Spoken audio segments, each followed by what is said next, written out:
আমার ছোট ভাই হাসনাত আব্দুল্লাহ এখানে পুরা এনসিপির ভূত ভবিষ্যৎ অতীত সব কিছু বলে গেছে। আমি খুব সমৃদ্ধ হয়েছি, সুখী হয়েছি জেনে।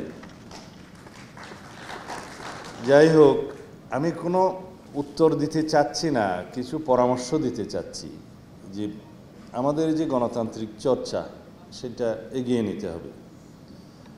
শুধু এই পরামর্শ দিতে চাই যে পৃথিবীতে একই সাথে কেউ সরকারি দল এবং বিরোধী দল থাকতে পারে না।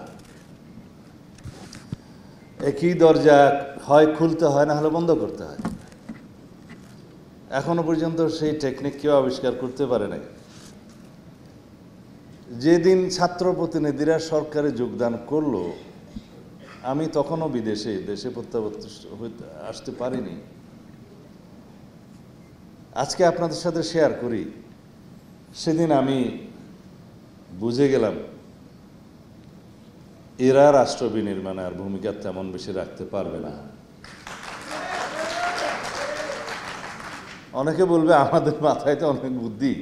এটা বুদ্ধি নয়, এটা অভিজ্ঞতা। যে কোনো গণ অভ্যুত্থান পরবর্তী পরিস্থিতিতে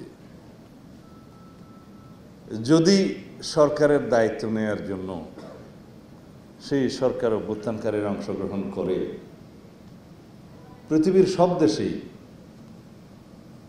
সেই অবস্থাটা এইরকম। অ্যান্টি ইনকামবেন্সি পৃথিবীর সব দেশে থাকে, আছে, বাংলাদেশে একটু বেশিই আছে। সরকার বিরোধী মনোভাবটা সবসময় জনগণের মধ্যে থাকে। যে কোনো ব্যর্থতার জন্য প্রথমেই সরকারের দিকে আঙুল তুলে, এই জন্য সরকার দায়ী। দায়ী কি দায়ী না সেটা পরে বিবেচ্য, কিন্তু সবাই বলবে সরকার দায়ী, যেহেতু দায়িত্বে সরকার। এই সরকারের দায়িত্বে আসাটা আমার মনে হয় সেটা তাদের সঠিক বিবেচনার সিদ্ধান্ত হয়নি। তাহলে আজকে প্রেসার গ্রুপ হিসাবে, জাতিকে নির্দেশক হিসেবে একটা ভূমিকা তাদের থাকতে পারত, যেটা প্রশ্নবিদ্ধ হয়েছে। এখনও তারা ছাত্র প্রতিনিধি হিসেবে যারা সরকারে বসে আছে, প্রতিদিনই তাদেরকে লায়াবিলিটি কাঁধে নিতে হচ্ছে, হবে।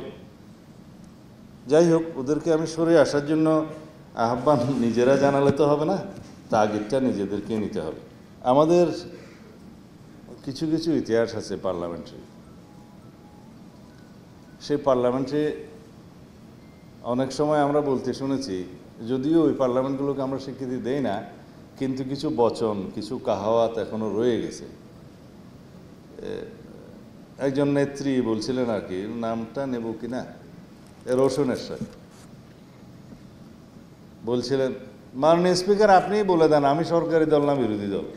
এইরকম কোনো চর্চা যেন আমরা ভবিষ্যতে না দেখি। বিরোধী দল সেটা যত সংখ্যা কম হোক, বিরোধী দলের একটা বিশেষ গুরুত্ব পার্লামেন্টে থাকে।